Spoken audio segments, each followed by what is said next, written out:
de corruption, des conflits d'intérêts entre des membres du Conseil constitutionnel et certains candidats ak yeneen ak violation manifeste du secret des délibérations maanaam la xew ci biir la conseil ba di waxtaane presque lenn li mi ngi woon ci mbedd mi ñu bëri déjà xamoon nañ ko entre autres et par la suite gis nga déjà ni ñu annoncé woon demande de création de la mise en place d'une commission d'enquête parlementaire ak résolution bi niñ ko déposé la veille dès le lendemain c'était hier Assemblée nationale le président convoque le bureau qui entérine cette proposition du Parti démocratique sénégalais entre hier ak tey ci ngoon la conférence des leaders va se réunir pour mën a définir le calendrier de travail et dans l'expression courante dans le jargon de l'Assemblée nationale on te dit que l'ordre du jour c'est pour le calendrier d'examen des affaires courantes mais des affaires courantes ban affaire courante moo fi am mooy benn bu ñu war a régler muy la résolution qu'a déposé des députés de Wallu pour justement ñu teg commission bi la koy tax a jóg mooy ne ñu enquête ci nan la conseil constitutionnel ci yan conditions la éliminer ay candidats ci élection présidentielle bi mais ci yan conditions mais particulièrement l'élimination de Karim Meïssa Wade donc ça veut dire que ci biir affaire bi le Parti démocratique sénégalais ak waa APR ñoom daanaka ànd nañ ci parce qu'on a entendu le président du groupe parlementaire de la majorité ne ñoom bi ñuy waxtaan seen biir pour xool nan la ñuy def ak lii PDS di sàkku amul benn opposition mais c'est vraiment une grande première que de telles accusations de tels soupçons pèsent sur des magistrats du Conseil constitutionnel et nag loolu moom ça dénote d'une chose ça veut dire que bu naree sotti mais c'est des accusations très graves. C'est des accusations très graves. Une première qui peut éclabousser le Conseil constitutionnel, qui peut éclabousser la magistrature, qui peut éclabousser la justice. Et ça pourrait remettre en cause, bu dee c'est avéré, la fiabilité ou en tout cas la sincérité des décisions qu'avait pris le Conseil constitutionnel pour justement valider ou invalider certaines candidatures. Très bien kon Assemblée nationale El Hadj Ahmed Aïdara yow mi nga xamante ni da nga fa bokk bu fekkee ni tey li bureau bi entériné ci proposition waa PDS lan la ñu war a mën a xaaranti ci élection yi ñuy dëgmal. waaw xam nga loolu jàll ci Assemblée nationale. moom lañ fi waxoon rek. ci lépp loo xamante ni soxal na leen. dossier wu PDS bi dafa soxal nguur gi ajum élection dafa mel ni léegi ñoom nekkatu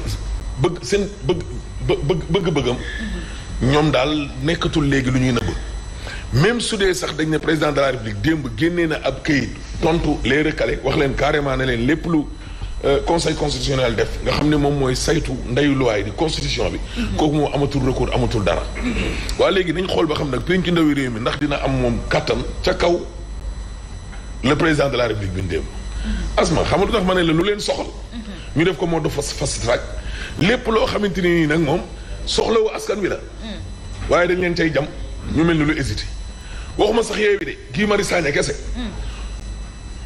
bind na fi pour ñu defar commission d'enquête parlementaire ci lu jëm ci wàllum chantier yi nga xam ne dañoo taxaw ci ministère enseignement supérieur amphithéâtre pavillon ISEP ENO ñu ngi taxaw retardu salaire u ferraille pour ñu def ci commission d'enquête parlementaire ba tey bougiw retardu salaire u ASP yi policiers yi chef de division yi agent sécurité et cetera ba tey furaas daal di xideen commission d'enquête parlementaire yoo xam ne dañu koy xaar ci lan ay contrat entente directe pour les travaux de règlement plateau technique u ministère santé lii xoolal ay benn dong la ci yoo xam ne dama la koy mais xoolal ëpp na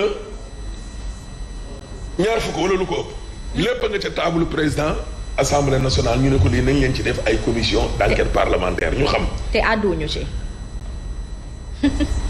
waaw lii ñu wax nii dundinu askan wi la ay père de famille comme lu mel ni waa FERA bi toog lu tolloo presque ñii juróom-benn weer ñii juróom-ñetti weer ma mbay fayuñ leen waa ku toog 8 mois 6 mois fay woo sa kilifa nan la mën a forcer ne la par force yow di nga liggéey si surtout nag bu dee yow kilifa googu noonu fayu la comme lu mel ni wàllum feeraay maire yi mënatuñoo wax benn élément wu feeraa ne la di nga liggéey si par force te ngay paas di ñëw toog lu tollu juróom-benn weer dafa am yoo xam ne dañ koy jéem a xeeb. am yoo xam ne dañ koo ngandal parce que nee nañu ay conseil constitutionnel magistrat. mais accusation yooyu dafa xaw garaaw tamit tricherie. waaw yow maanaam jublang ak corruption. non dafa ndànk rek xam nga ne loolu moom su dee dafa am te ñu ngi ubbi ji enquête. nañ leen ci dem rek. enquête boobu noonu ndax mën nañ ci xaar dàkkub élection yi am déet. ça dépend ci loi bi lan la wax rek xam nga loo xamante ni nii. mën naa la génneel fii nii beneen article. boo xamante ni nii constitution. 83 bi moo soppeeku lay 93. ñoom ñooy daan gars yi de. déggoo ma de. ñoom magistrat yi ci boppam. ñoom ñooy wax ne xaw ma nag ba xam député moom dina daan moroomu député am. journaliste dina daan moroomu journaliste am. ba xam ñoom magistrat yooyu noonu. ñaar ñañ ca tudd parce que dañ ne ñaar lañ tudd ci wàllum ger gi. bu ñu enquêté ba pare. léegi nag ñoom ñooy waxaat encore ne waa wala déet. très bien. loolu mooy laaj bi. aywa kon am na léegi nag buñ ca yeggee nag bañ ne avéré. ñu xoolaat nag la cay topp. aywa mi ngi noonu Mamadou Fofana ndax conseil constitutionnel dañu nekk di dindi mythe ba ca newoon am ci wàllum accusation tricherie ak corruption bi nga xamante ni moom la PDS porté à leur endroit. man li ma jàpp moom mooy pour ñu mën a xam la gravité des choses. il faut ñu revenir un peu sur le rôle du conseil constitutionnel. lan mooy conseil constitutionnel lan mooy prérogative am lu tax ñu samp ko fi. conseil constitutionnel dafa bokk ci nomenclature des institutions. muy bu ñu waxee institution ci réew jàpp nañ ne loolu moom sa waay nekkatul loo xamante ne nii dañ ci war di mën a am sikk sàkk. c'est la raison pour laquelle ñuy wax ay séparation de pouvoir. c'est la raison pour laquelle ñuy wax institutions yi ni ñu war a liggéeyee pour ñu doon ay institutions yu dëgër. parce que il y va justement ci li nga xamante ne nii moom mooy nekki ni réew ba ci boppam. et quand des institutions s'affaissent mais loolu lu doy waar la loo xamante ne nii kenn mënu ko comprendre. le conseil constitutionnel il est juge de droit mais également juge du jeu politique. juge du jeu politique moo indi wàllum élection yi mu koy réguler.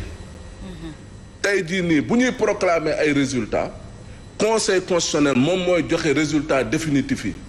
au-delà de la commission de recensement départemental cour d'appel ñëw après ñoom ñooy kii en dernier ressort.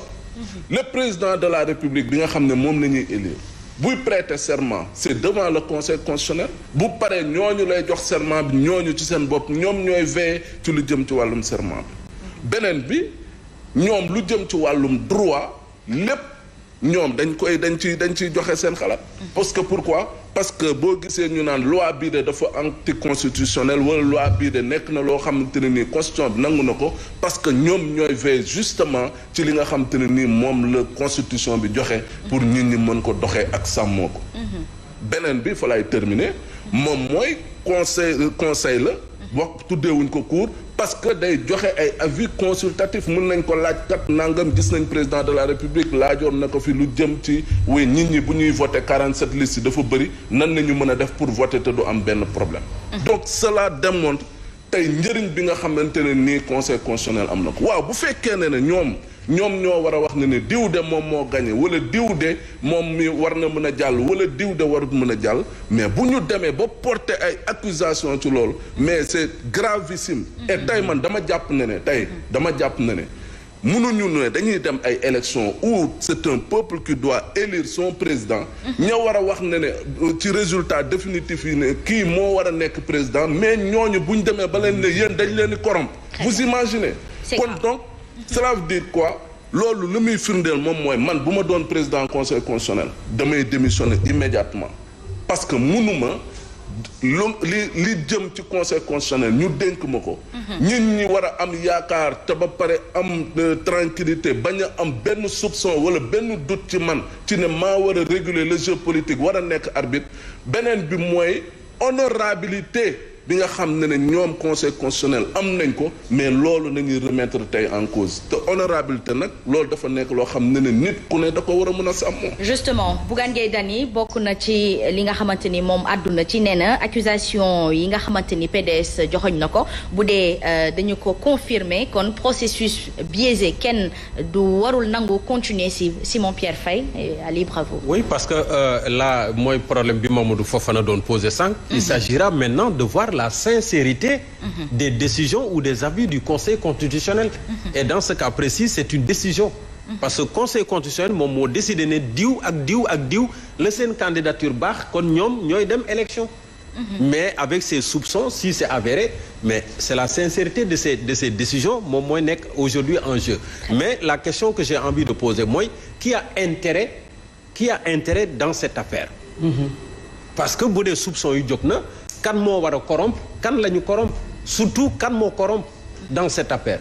Ceux qui ont intérêt bien sûr à ce que peut-être élection présidentielle pas forcément tous je vais m'expliquer à ce que peut-être élection présidentielle bi ñu remettre ko en cause wala sax dem ba dàq ko parce que y a des velléités peut-être qui disent déjà que lii mën na tax ba ñu dàq élection yi. Alors qui a intérêt dans ça mooy peut-être un camp qui ne serait pas forcément en bonne position ci mbir mi et les gens soupçonnent déjà les gens du pouvoir